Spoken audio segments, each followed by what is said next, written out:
Friðrik Ólafsson er fyrsti stórmeistari Íslands. Friðrik er fæddur í Reykjavík þann 27. janúar árið 1935.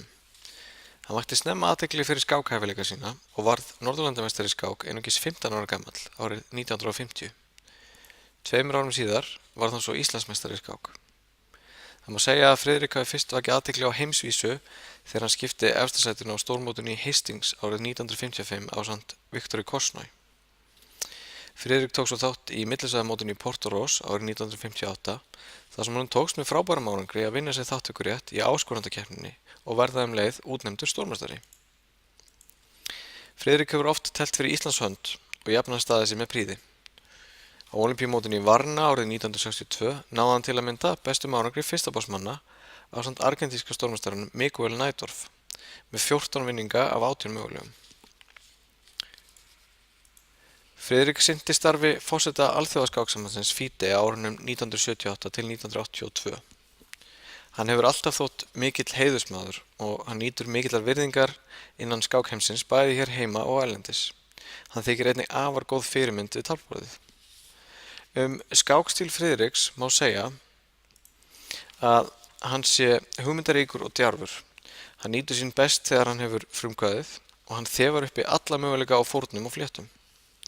Það sem gerir skákstíl Friðriks líka jafnframt mjög spennandi er að hann er vanur að lenda í tímahraki.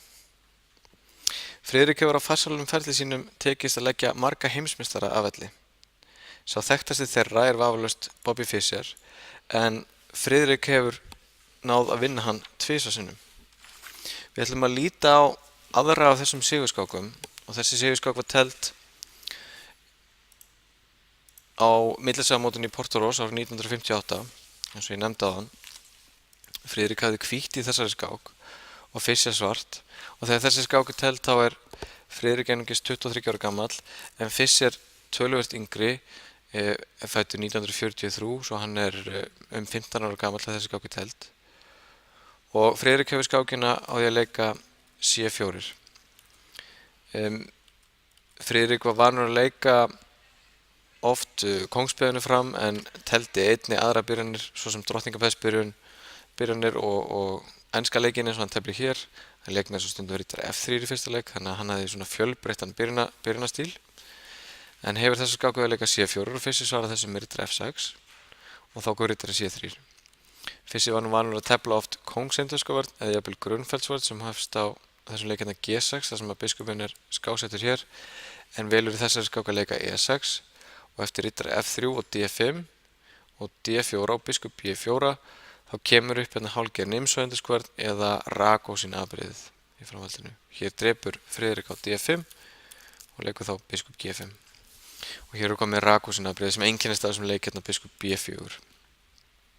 Hér lék Fischer H6 og Friðrik bakkar hérna á H4. Annar möguleiki hérna og kannski traustari leikur er að drepa á F6. Málið er að eftir biskup H4 þá á svartur þess kost að leika hérna G5 og þegar biskupinn bakkar á G3 getur svartur leikið riddara E4 og leppa riddaran hérna á C3 og sett smá pressu á hann. Svartur tekur smá áhættu með að þenja sig með peðin hérna á kóngsvagnum en nær smá pressu hérna á riddaran á C3 og getur leikið C5 og eftir drottningin getur farið á A5 eitthvað þýjumlíkt. En Fischer valdi í þessari skák að leika C5 strax og Friðrik svaraði því með að leika E3 og þá kom riddari C6 og hrókur C1. Annar leikur hérna líka að fyrir hvítan að drepa hérna á C5 en hrókur C1 er tröstuleikur og hér læsir Fischer strax miðborðinu með að leika hérna C4. Hann átti aðra möguleika í þessari stöðu. Það var hægt að leika G5 eins og ég nefndi áðan og fara svo með drottninguna hérna yfir A5 og reyna að ná að leika riddara E4 með pressu á riddaranum á C3.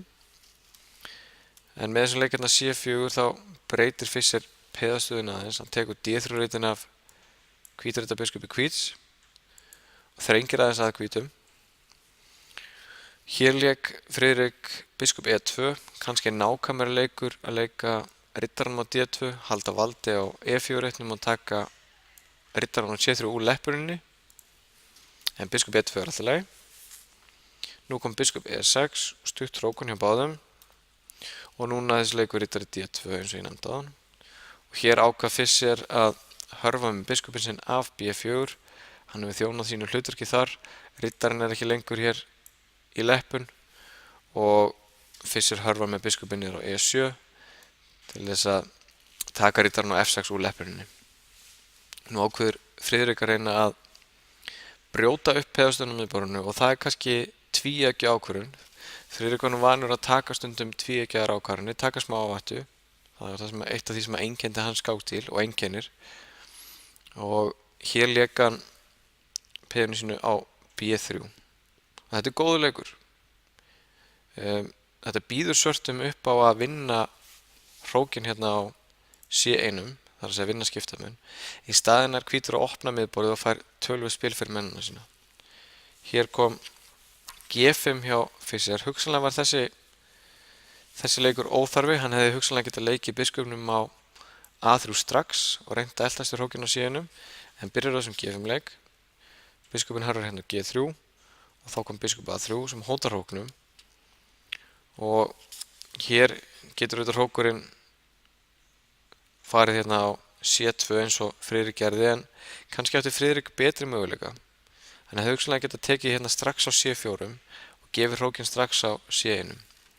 En eftir hróku C2 þá lék Fischer riddari B4 sem að vinnur vissulega hrókinn á C2, en hann hefði mögulega getað skotið inn þessum leik hérna C3 B3 fyrst og reynt svo að eltast í hrókinn, til dæmis með að leika hérna biskup F5.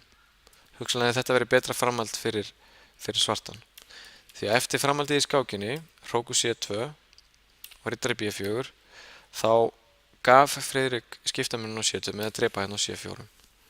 Og eftir riddari drepa C2 og drottning drepa C2 og D drepa C4, þá fær hvítur mjög mikið spil eftir hann að leika hérna riddari B5.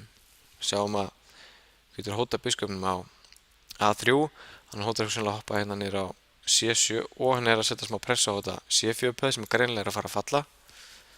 Auk þess hefur svartur veikt kongstöðunni svona töluvert með að þenja þessum peðum áfram hérna á G5 og H6. Þannig að það má segja að hvítur hafi fullnægjandi bætur fyrir skiptamunum sem hann gaf. Nú kom biskup B4 og riddari C7 og hér drap Fischer á D2. Og nú verða smá flækjur. Friðrik dreipur hérna núna á E6 og eftir E6 þá ger ég ráð fyrir að Fischer hafi búist við því að Friðrik ætlaði að dreipa tilbaka á D2. En hér á hvítur tvo aðra góða leiki. Annars vegar leikurinn sem að Friðrik lék, sem er biskup dreipur C4, og svo þessi leikur hérna drottning G6 skák. Með hugmyndina eftir kongur H8 getur komið drottning dreipur H6 skák og svo biskup E5 skák og núna biskup dreipur C4. Og hvítur hefur mjög góð sóknarfæri, hótar að leika hérna biskup D3, hrókurinn fellur hvenær sem út af leppuninni og staðan mjög hættuleg. En Friðrik byrjar að drepa hérna C4 og það er líka mjög hættulegt, hótar strax peðinu á E6 og líka skák hérna á G6. Hér kom drottning E8 hjá Fischer sem valda bæði peðið á E6 og G6 reitin.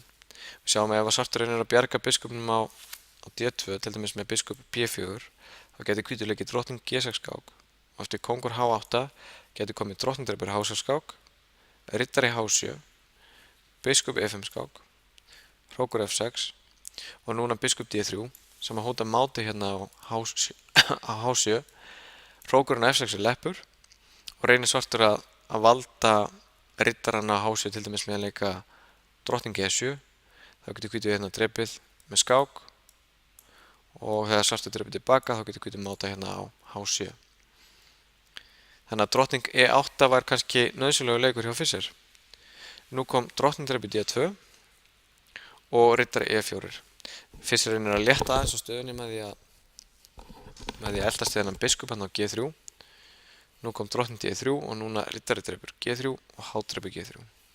Ef við stoppum aðeins hér þá sjáum við að hvítur hefur biskup og peð fyrir hrók, það er að segja að hann er skiptamun undir, hann hefur peð upp í.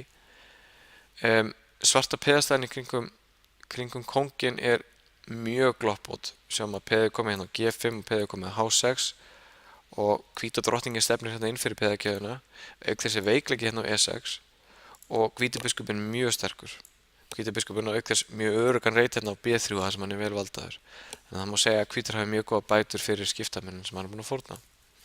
Fyrst í leiknum hrókur F6 til að halda valdi á E6 peðinu og þá kom drottning E4, hrókur C8 og biskup B3. Sem að biskupinn stendur hérna traustum fótum á B3. Nú kom drottning D7 og hrókur D1 og hvítur þess tilbúinn að leika D5 og riðjast áfram á miðborðinu.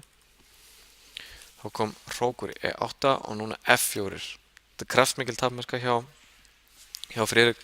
Hugmyndin hans núna að leika F5 og notfæra sér að biskupinn leppar peði hérna á E6.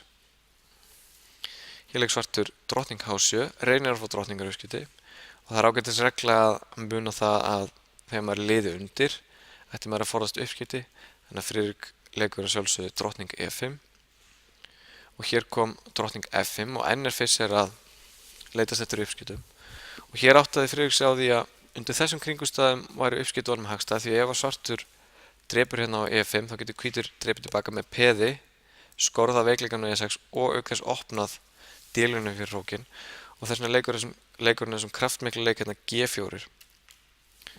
Nú gengur það sjálfsög ekki fyrir svartan að drepa á G4 því þá fellur hrókurinn á F6 þannig að svartur neðist þess að drepa á E5 og hvítur drepið tilbaka með D-peði og svartur hörfa með hrókinn sinna á F7 og nú sjáum við hvað biskupinn hjá hvítum nýtist vel á þessari löngu skálinu því hvítur leik hérna F5.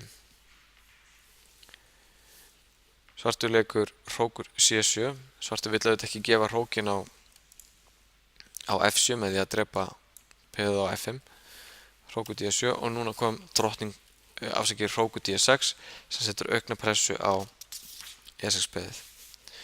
Sjáum að ef hvítur eru bráður á sér og drepur strax á E6 með biskup þá geti svartur hugsanlega gefið skiptamenn tilbaka og hér sjáum við að peðastæði hvíts er ekkert sérstaklega fallið, hann er með 3 peð á E-línunni og þetta eru peð sem að svartur gæti reynt að sækja að annarkvort með því að koma kóngnum sínum yfir á E7 eða þá með að stilla hróknum sínum upp á E7 líka.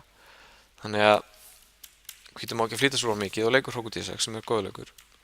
Nú kom hrókur C5 og núna biskup drepur E6 og nú er svartur of seinna að gefa skiptamenn tilbaka, hvítur myndi bara drepa tilbaka með hrók á E6. Þannig að svartur leik núna kóngur F8 og þá hörfaði biskupinn hérna niður á B3 tilbaka.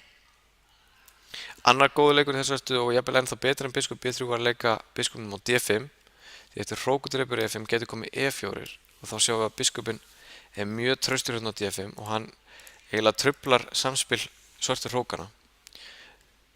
Í framhaldinu getur hvítur reynt að eltast við svörtu peðin eða virkja kónginn sinn yfir á miðborðið og reynt að virkja frípeðið á E-línunni. En Friðrik leik biskup B3 og eftir hrókur C drepur E5 hirti hann peðið hérna H6, svartur drap þá á E3 og nú kom hrókur G6 og Friðrik eltist á við svarta peðið á G5 og hefur þá þessi 3 sterku peð á kóngsvagnum og þennan sterka biskup til þess að setja pressu á svarta kónginn. Nú kom hrókur 8 til E4 og hrókur drepur G5 og núna hrókur G3 og þá sjáum við að svartur er að eltast við G4 peðið. Friðrik skákar auðvitað á G8 og bjarga peðinu sínu yfir á G5 og nú sjáum við hvað peðin eru svakalega hættuleg. Hvítur hótar að skáka hérna með F6 og það er mjög erfitt fyrir svartan að verjast hér. Nú kom hrókur E2, svartur reynir að klóra í bakkan með að hóta að drepa hérna G2 með skák. Friðrik valda það í rólegheitum með biskup D5 áður en hann heldur áfram, kóngur D6 og núna biskup F3. Nú sjáum við að hrókurinn á G3 er algjörlega lokaður henni. Nú kom hrókur drepur A2, leggur smá gildur fyrir hvítan því að það er mjög freistandi fyrir hvítan að leika núna kóngur H2 og reyna að vinna hrókin en þá getur svartur tekið hérna F3 og hvítan má ekki drepa tilbaka því að peðið leppur. En Friðrik er ekkert að hugsa um það og leikur bara F6 og það er fátt sem getur stöðað peðið. Fyrst reyndi kóngur E6 en hann gafst upp eftir hrókur E8 skák því eftir kóngur D7 kemur F7 og peðið verður á drottningu og eftir kóngur F7 kemur biskup H5 skákumót. Glæsilegur sigur hjá Friðrik gegn einum sigursælasta og besta skákmanni sögunar. Takk fyrir.